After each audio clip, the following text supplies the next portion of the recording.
কেউ সমালোচনা করলেই সেটার জন্য ভীত হয়ে যেতে হবে তা বিশ্বাস করেন না জানিয়ে প্রধানমন্ত্রী শেখ হাসিনা বলেছেন, কাজ করতে হবে নিজের বিবেচনা বোধ ও আত্মবিশ্বাস দিয়ে।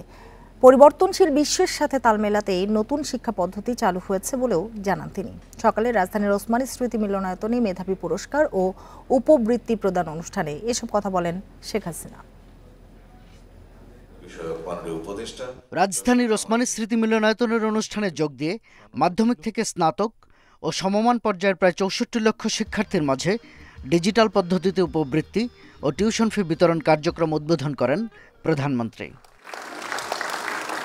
পরে বঙ্গবন্ধু সৃজনশীল মেধা উন্মেষণ ২০২৪-এর সেরা মেধাবী পুরস্কার তুলে দেওয়া হয় ১৫ শিক্ষার্থীর হাতে।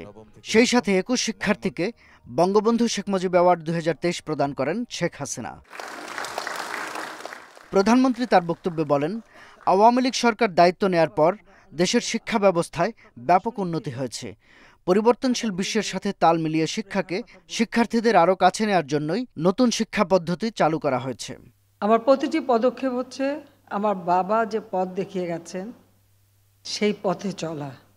আমাদের দেশের কত অঞ্চলে ছড়িয়ে ছিটে থাকা মেধাবী ছাত্র ছাত্রী তাদেরকে খুঁজে বের করা এবং আগামী দিনের বাংলাদেশকে এগিয়ে নিয়ে যাওয়ার জন্য তাদেরকে প্রস্তুত করা, সেটাই হচ্ছে সবথেকে বড় কথা।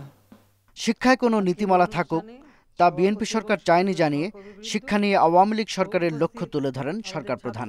একটা পরিবর্তন আসলে অনেকে নানা ধরনের কথা বলে, আর তাছাড়া ডিজিটাল বাংলাদেশ, সোশ্যাল মিডিয়া, যার যা মনে আছে সব সমালোচনা করতে পারলে তো খুশি। আমরা আবার বাঙালি পরচর্চায় খুব পছন্দ করি। শিক্ষা বলছে এটা লিখলো ওটা লিখলো, আমরা ওটা লিখলে শুনবা না তো।